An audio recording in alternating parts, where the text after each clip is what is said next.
I honestly feel like this comment is the epitome of two truths and a lie, so let's discuss.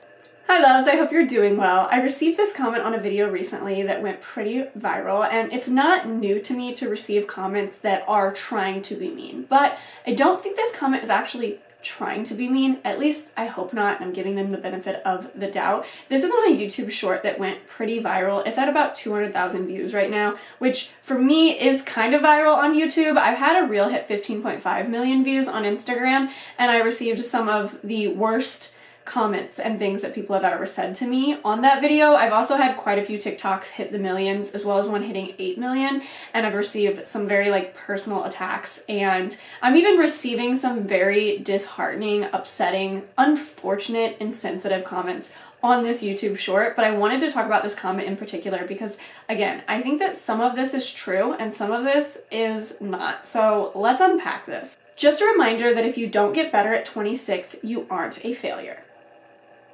Period.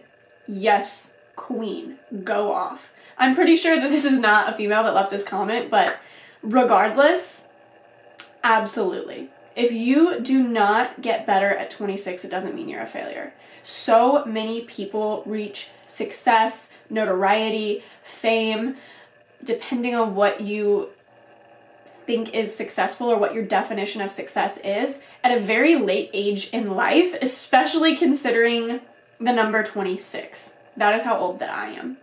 And so in this YouTube short, I am showing that at 26, I'm drinking homemade ginger lemon turmeric shots in the morning. But when I was 22, I was drinking 99 proof banana flavored vodka.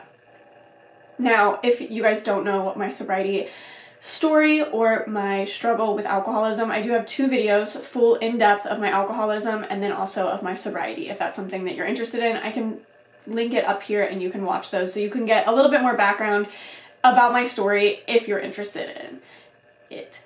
But the thing about my story, my online presence, which is why I feel like it's so disheartening to receive these comments, is that I actually documented my entire journey from day 4 or 5 of getting sober every single day on TikTok, and that is how I gained a lot of my following. I often talk about my story, my experience, my struggles, my triumphs, how I did it. I also worked at a rehab for a while, so I got a lot of honest just experience, and unfortunately I have a lot of life experience as well. My mother is 6 years sober from a very intense addiction that she had on and off for over 20 years of her life.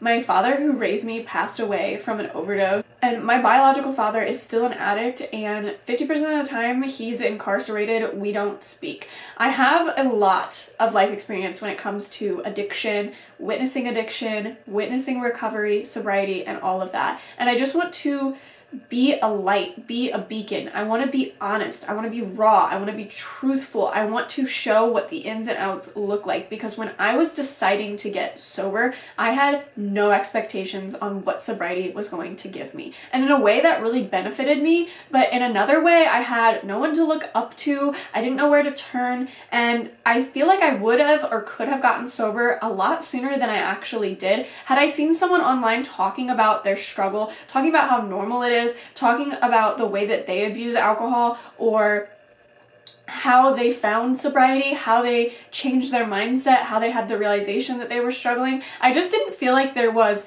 anywhere to turn or look to for advice or inspiration when it came to getting sober. And that's really what I try to do a lot. I obviously talk about makeup and do makeup for a living, so you're gonna see a lot of that in my content online because I am passionate about makeup. And even my handle on TikTok is Daisy May Makeup and Sobriety, because that's what I'm passionate about. So that's 99% of what my content is either makeup or sobriety. And I want to emphasize that the reason that this is hurtful to me, in my opinion, is because I think that if this person knew that, even had just looked a little bit further into my content, they would realize that I am not trying to promote that I changed my whole life at 26, or that my whole life changed when I turned 26, or that everything was perfect now that I'm 26, or I'm so lucky that I'm 26 and I have it all figured out, because that is very much not the message I'm trying to convey with my social media.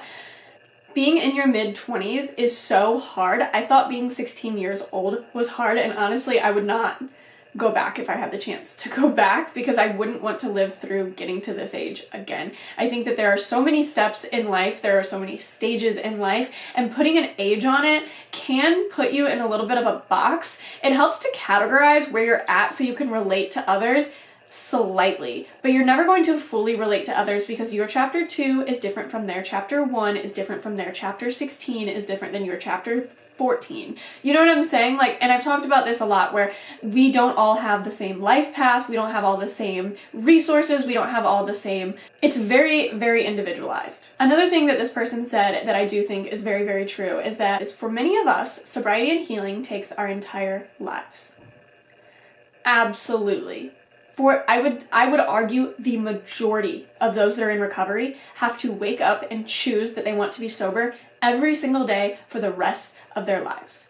You don't get to decide one day, I'm going to be sober, and then it just happens every day for the rest of your life.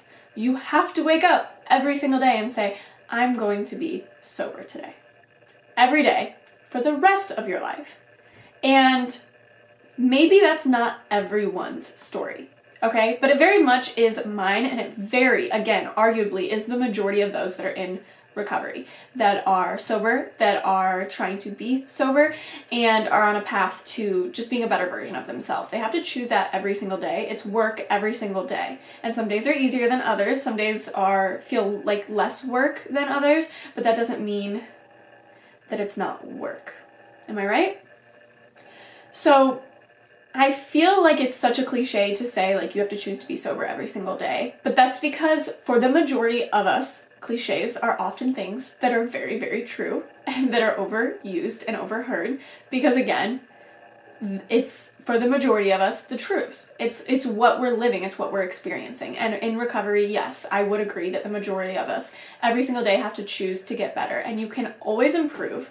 And sobriety and recovery doesn't just come with putting down the substance you're abusing. It also comes with overcoming trauma, learning new coping skills, learning new ways to live your life, finding new hobbies, finding new friends, finding what brings you joy, finding what doesn't bring you joy, setting boundaries, learning boundaries, realizing that you might need to cut some people out of your life, realizing that you might need some better people in your life. A multitude of things comes with being sober. So much change. And this doesn't all happen in one day. It often happens over every day for the course of our life, for the rest of our life. And I'm happy to be here. I'm happy to be in this space. I'm happy to be where I'm at. I want to talk about the statement that really bothered me in this comment. The comment that has quite a bit of people liking the comment in agreement, which is always one of those really frustrating things, because sometimes someone will leave, again, I don't think this is an inherently nasty comment or someone intentionally trying to be very mean, but sometimes you'll get those comments and you will see others like the comment in support instead of making their own opinion and commenting and stating what they feel, which is so frustrating, because you're like, you can't just state what you feel. You're gonna silently, like very silently and anonymously, like this comment in support of it without digging any further, any deeper, and just agreeing with this person's opinion, yet doing so in an anonymous way. It's something that's always frustrated me more than the really hateful comments that I get, but that's besides the point. That's how I feel, okay? It is what it is. The thing that bothers me is the sentence that says, she is an anomaly, not the norm. I am in no way an anomaly. Ever. Whatsoever. I am not an anomaly when it comes to being a human being, when it comes to living life, when it comes to being a 26-year-old, when it comes to the resources I've been presented in life, when it comes to the parents that I ended up having to grow up with the circumstances I had, with the trauma I received, with the therapy, with the work that I do, with the work that I put in, with the way that the addiction affected my life, with the way addiction affected my body, my health, my mind, my soul, the way that addiction took over my life, the way that I thought that I wasn't someone that addiction could grab a hold of, and it did, that I wasn't someone that addiction discriminated against, that I was someone who did end up becoming addicted to a substance, even though I had so many examples of exactly why not to be addicted to a substance, even though I was genetically predisposed to having a higher chance of developing alcoholism because my father was born with alcohol fetal syndrome, and I was not aware of this until after my addiction was cured. I'm not an anomaly. I am the norm. And it is really frustrating, and I feel like disrespectful and insensitive to not only imply, but flat out state that I'm an anomaly. To take away my hard work, to take away the choice and the decision that I make every single morning to stay sober and to be sober, to get sober.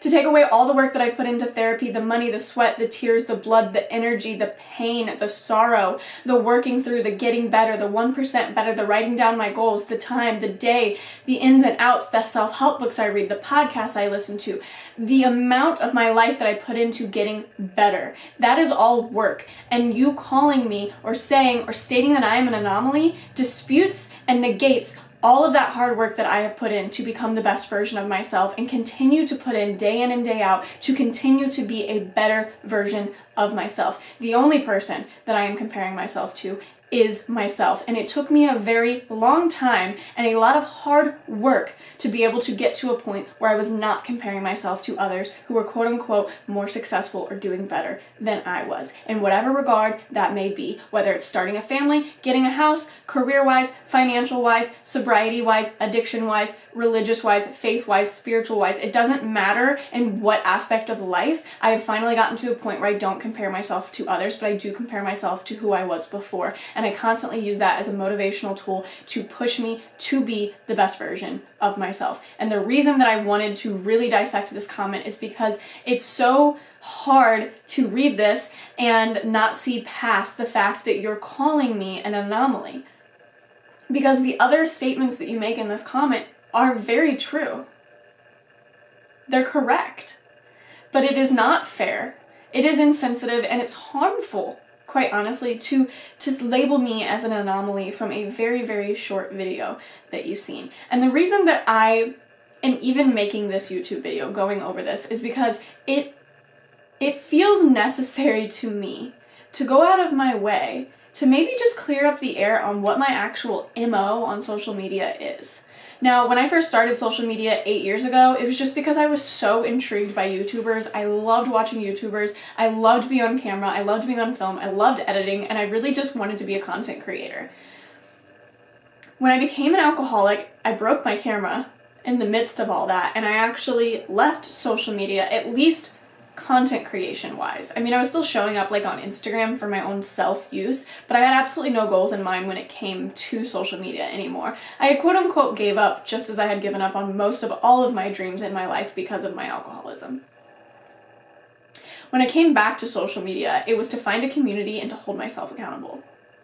And it grew into such an amazing, beautiful support system. I started getting DMs, emails, messages, comments telling me that I helped them understand their loved one's addiction better, telling them that I helped them understand that they had a problem, telling them that I helped them realize they had a problem, telling them that I pushed them in the right direction, telling them that I made them not be so scared of what it's like to be sober, telling them that they realized that they could have fun without alcohol, telling me all of the most beautiful things you could think of that I had no idea I was going to be able to do with social media. And that is why I've continued to do it.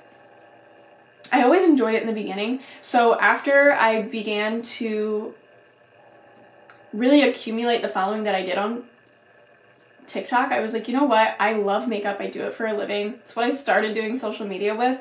I'm gonna convert my content to be a hybrid about sobriety and makeup. And it's really cool because I was very scared to make that decision. I really thought that I was going to lose a lot of my followers, and I didn't. In fact, I gained them, and I gained people who are in my community, who love makeup and sobriety. And I also gained people who have no care in the world about makeup. They've never bought it, they've never applied it, they never will, but they stay for my sobriety content. And that means everything to me. Those are my people. They see me. That's my community.